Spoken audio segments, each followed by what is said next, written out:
fenomena keracunan massal ratusan siswa usai menyantap makanan bergizi gratis pada Senin kemarin di Kecamatan Cipongkor sebagai kejadian luar biasa atau KLB. Penetapan status KLB tersebut disampaikan langsung Bupati Bandung Barat, JJ Reci Ismail atau JJ Govinda saat dirinya meninjau korban keracunan di GOR Kecamatan Cipongkor pada Selasa pagi. Saat ini pihaknya tengah mengoptimalkan penanganan terhadap korban agar segera pulih dan memastikan kondisi kesehatan kembali normal. Guna menanggulangi kasus ini, Pemkab Bandung Barat akan melakukan investigasi terkait peristiwa keracunan MBG yang terjadi di Kabupaten Bandung Barat. Adapun SPPG di Cipongkor yang menjadi penyebab terjadinya keracunan massal ini untuk sementara akan dihentikan sampai menunggu hasil pemeriksaan uji laboratorium sampel makanan keluar.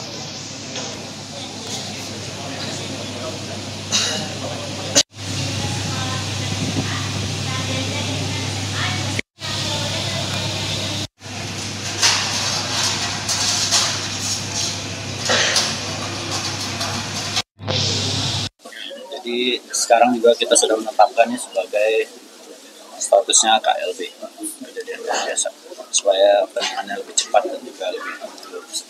Saat ini juga kita melakukan investigasi terhadap dapur, karena mulai dari perizinan, terus kemudian standarisasi pengolahan makanan itu harus kita cek. Kalau memang belum layak ya kita harus melakukan perbaikan. Dan khusus untuk dapur di Cipongkor ini kita tutup dulu untuk kita lakukan investigasi. Dan bersama untuk membahas yang lebih lanjut kita sudah terhubung dengan Bupati Bandung Barat, JJ Reci Ismail. Selamat malam, Pak Bupati. Malam, Kang. Baik. Selamat malam.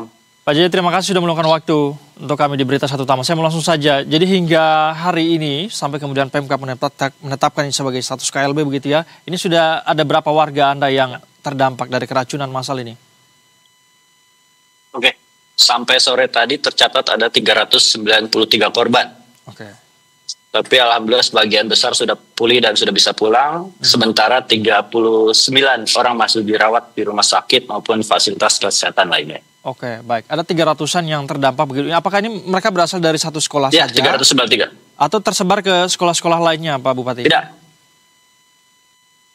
Ini kalau di total ada 15 sekolah, namun yang terbanyak ada 3 dari SMK Pembangunan Bandung Barat, kemudian dari MTS Garupip di Negeri Sirnagali. Oke, baik. Apa yang menjadi dugaan sementara, Pak Bupati? Apa yang menyebabkan keracunan ini terjadi?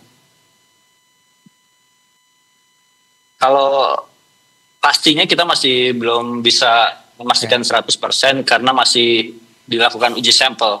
Cuman dari berbagai laporan dari siswa dan guru memang dari makanan ini berbau dan berlendir. Artinya tidak higienis seperti itu. Baik, di Kabupaten Bandung Barat sendiri, Pak Bupati, ini sudah berapa lama program MBG berjalan dan berapa lama berjalan kemudian sampai ada kasus ini ditemukan? Kalau berjalan udah beberapa bulan, namun ini baru pertama kali dan ini saya cukup prihatin karena memang memakan korban sangat luar biasa, makanya kita langsung membuat status KLB seperti itu. Baik, sudah berjalan beberapa bulan. Apakah ada faktor pergantian vendor misalnya menangani sehingga kemudian terjadi keracunan atau bagaimana, Pak Bupati? Nah, ini masih investigasi terus berjalan karena total tuh ada 85 dapur.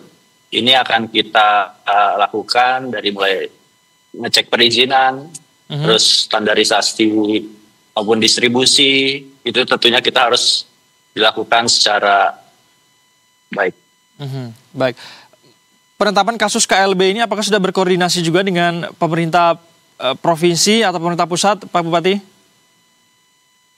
Ya, sudah tentunya dari semalam juga kita sudah melakukan pengambilan sampel dari muntah. Dan juga tadi pagi sudah mengambil sampel dari makanan dan kami juga sudah berkoordinasi langsung dengan BGN untuk menghentikan sementara distribusi dari salah satu SPPG serta melakukan audit dan pengawasan ketat terhadap dapur-dapur lainnya. Kita juga meminta BGN memperkuat standarisasi gizi dan kebersihan agar aman dari anak-anak di sana. Baik. Apakah bagaimana kemudian respon dari BGN? Apakah ada faktor atau unsur kelalaian dari sisi pengawasan makanan mungkin sehingga kemudian terjadi keracunan ini, Pak Bupati? Ya, ini kita masih melakukan investigasi. Kita lihat dulu dari sampel ya, mungkin 2-3 hari akan terlihat hasilnya. Tapi kita melakukan beberapa langkah ya, jadi kita akan mempercepat pelayanan medis tentunya dan pendampingan korban. Kemudian investigasi menyeluruh dengan pengujian sampel makanan yang tadi saya sampaikan. Kemudian kita melakukan penutupan sementara dapur yang diduga bermasalah. Kemudian juga pemeriksaan izin dan sertifikasi layak sehat semua dapur. Tentunya kita melakukan koordinasi lintas instansi termasuk sekolah dan masyarakat agar standar MBG ini diperbaiki seperti itu. Baik, pemberhentian untuk sementara ini dilakukan secara menyeluruh di Kabupaten Bandung Barat atau di sekolah-sekolah tertentu yang terdampak ini saja, Pak JJ? Untuk saat ini kita hanya memberhentikan satu dapur saja, yaitu yang di Cipongkor, yang mendistribusikan ke semua sekolah tersebut. Oke, mengenai penanganan para korban keracunan, Pak Bupati, ini seperti apa penanganannya saat ini? Mereka dirawat di rumah sakit apa dan bagaimana tindak lanjut terhadap mereka? Karena jumlahnya lumayan besar, jadi kita disebar ke beberapa tempat. Ada di RSUD Cililin, kemudian di RSIA Anugrah, kemudian di posko kecamatan, posko puskesmas, dan juga klinik Permata Hati. Tadi saya sempat menengok ke para korban, alhamdulillah beberapa sudah mulai pulih, tentunya sudah bisa dipulangkan lagi. Oke, baik. Artinya investigasi masih akan terus dilakukan, Pak JJ. Kemudian paralel, artinya di tempat-tempat lain yang tidak terdampak, MBG ini masih tetap berjalan begitu ya? Masih berjalan, tapi tentunya dalam pengawasan yang lebih ketat seperti itu. Oke, baik. Karena pada dasarnya ini sangat baik.